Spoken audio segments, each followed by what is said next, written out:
tell you this, okay?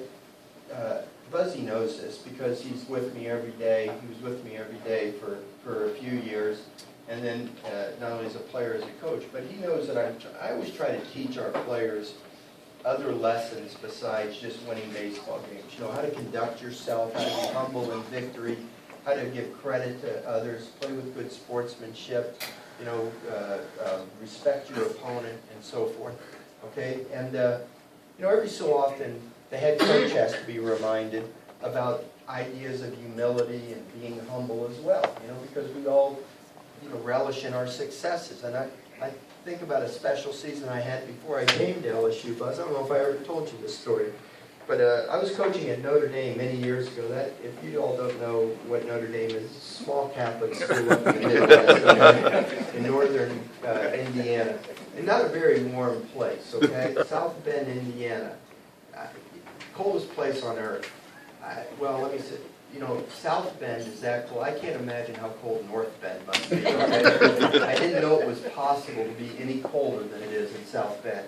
Well, anyway, we had 3 feet of snow on the ground for seemed like about 6 months out of the year. So most people don't think of college baseball being played very well up north. Well, this one particular year, we ended up having the #1 team in the country for about 3 weeks in the regular season, in late April. I forget what our record was, 35-5 or something, and we were selected as the #1 team in the polls. Well, you can imagine how exciting that day was when we were announced to be the #1 team. And I remember going out to the field, and I couldn't wait, Buzz, to tell our team, man, you guys are now considered the best team in the country. At that moment, we didn't win the national championship, but for that moment, what a thrill for those kids. I couldn't wait to get out to the field to go tell them.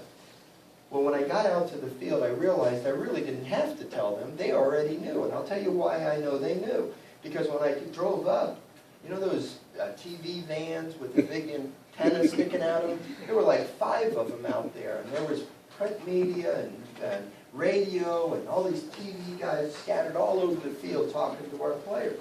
Now, if you went out to the box and you saw that, that wouldn't catch your attention because we have such tremendous media coverage. But at Notre Dame, South Bend, Indiana, college baseball, I guess we became #1. They couldn't ignore us any longer. But I'll tell you this, at South Bend, really, they only recognize 2 official sports. In the fall, of course, they recognize football, and in the spring, it's spring football. Those are the only sports they really